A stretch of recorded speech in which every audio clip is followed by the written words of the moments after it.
Ladies and gentlemen, it is now time for the Royal Rumble. Bonjour à tous, on se retrouve pour une première vidéo dédiée au Royal Rumble. C'est un événement annuel qui se déroule au mois de janvier et il est organisé par la WWE. Pour vous faire un gros résumé, 30 catcheurs se retrouvent progressivement sur le ring et le dernier participant à ne pas avoir été éliminé est déclaré vainqueur. A noter que ce grand rendez-vous fait partie d'une grande série de 4 grands pay-per-view annuels. Et sachez que depuis 2018, une version féminine du Royal Rumble est organisée. Jusqu'ici, le match était réservé aux hommes. Toutefois, des femmes ont participé de manière anecdotique à certaines éditions.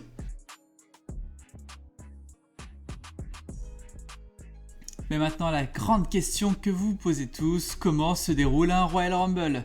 Eh bien, c'est simple, dans un Royal Rumble match, 2 participants démarrent sur le ring, puis une nouvelle superstar fait son entrée toutes les 90 secondes, jusqu'à ce que l'ensemble des participants se soit présenté.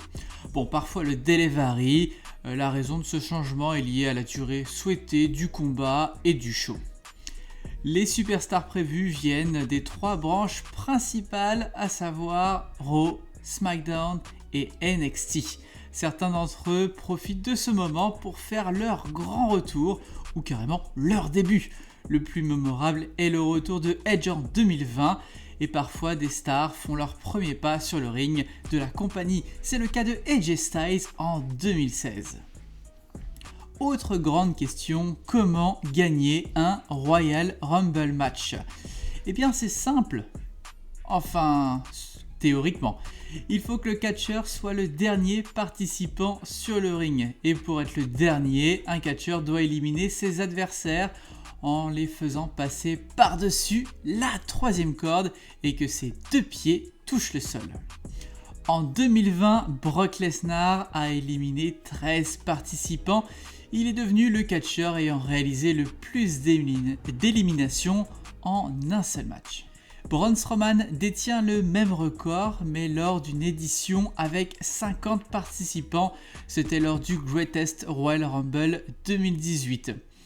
Et le record total est détenu aujourd'hui par Kane avec 44 éliminations en 19 matchs. C'est aussi lui qui a participé au plus grand nombre de matchs. Du côté des femmes, Bianca Belair et Shayna Baszler détiennent le record du plus grand nombre d'éliminations en un seul combat, à savoir 8. Charlotte Flair est la catcheuse ayant éliminé le plus de femmes, tous matchs confondus. Et enfin, Steve Austin est le catcheur ayant remporté le plus de fois ce match. Il a remporté les versions de 97, 98 et de 2001, soit 3 victoires. Ok, c'est bien beau tout ça, mais que gagne le vainqueur du Royal Rumble match ? Eh bien historiquement, il remporte une place dans le main event de WrestleMania qui se déroule 90 jours plus tard. Il y affronte le champion de son choix. La plupart des vainqueurs du Royal Rumble ont réussi à décrocher le titre mis en jeu lors de WrestleMania. Seuls John Cena en 2008, Randy Orton en 2009 et Roman Reigns en 2015 n'ont pas réussi à gagner leur match de championnat. Durant certaines éditions du Royal Rumble, la ceinture de champion de la WWE était en jeu. C'était par exemple le cas en 1992 et en 2016.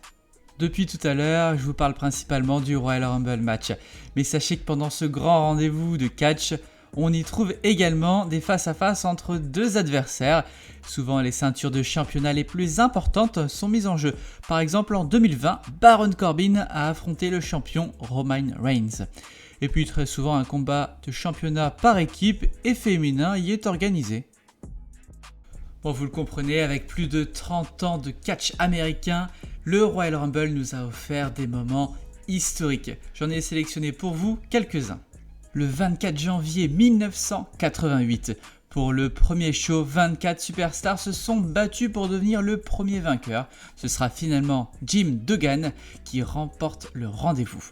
La seconde édition s'est déroulée le 15 janvier 1989. Elle marque le début du traditionnel Royal Rumble match à 30 catcheurs. Il sera remporté par Big Judd Studd. L'année 1994 sera très particulière. Le 22 janvier, le Royal Rumble match sera remporté par deux participants. Bret Hart et Lex Luger sont déclarés tous deux comme vainqueurs. Le 23 janvier 2000, The Rock se positionne en top star de la WWE en remportant le combat. Ce sera l'une des plus grandes acclamations du public envers Batista, le 30 janvier 2005 lorsque ce dernier s'imposa dans le main event. Le show du 29 janvier 2006 sera historique et rendra un hommage fort. En effet, Rey Mysterio, rentré numéro 2, remporta le match. Il sera le premier catcheur poids léger à y parvenir. Ce rendez-vous était très particulier. 2 mois plus tôt, Eddie Guerrero perdit la vie. Durant le combat, Rey Mysterio, Psychosis, Road Warrior, Chavo Guerrero ou encore Super Crazy portaient un brassard à chaque bras avec les initiales EG pour Eddie Guerrero.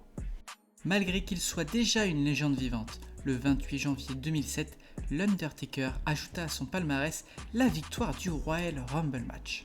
Et je vous le disais tout à l'heure, les superstars n'hésitent pas à faire leur grand retour lors de ce rendez-vous. Et bien c'était le cas de John Cena en 2008.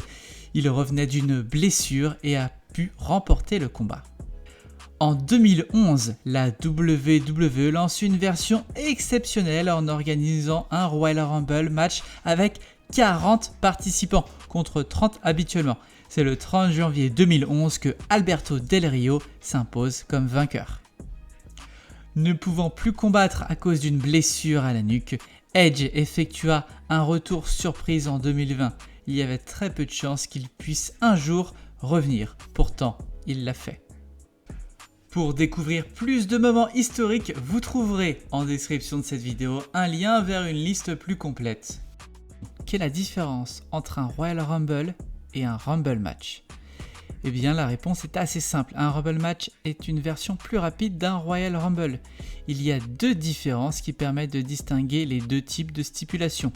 La première différence concerne le début du combat. Tous les participants se trouvent dans le ring au moment où la cloche sonne. La seconde différence est le nombre de catcheurs. Il n'y a pas de règle précise sur le nombre de participants, mais en moyenne, un Rumble match est composé d'une dizaine de participants. Et généralement, les Rumble matchs sont organisés pour désigner le challenger numéro 1, un titre de champion. A noter qu'il y a déjà eu un Rumble match en équipe et il a permis de désigner les futurs adversaires des champions par équipe. Et depuis quelques années, un Rumble match est organisé lors de WrestleMania. Il permet à des catcheurs ne participant pas à un autre combat de la soirée d'avoir une petite place dans le show le plus attendu de l'année. Le gagnant remporte un trophée en l'honneur d'une des plus grandes légendes du catch américain, le français André le Géant. Désormais, l'ensemble des Royal Rumble sont disponibles sur la plateforme WWE Network. Mais sachez qu'avant son arrivée, chaque Royal Rumble était distribué en DVD et en Blu-ray. En plus de l'événement, les DVD contenaient des bonus tels que des interviews ou des matchs non diffusés à la télé.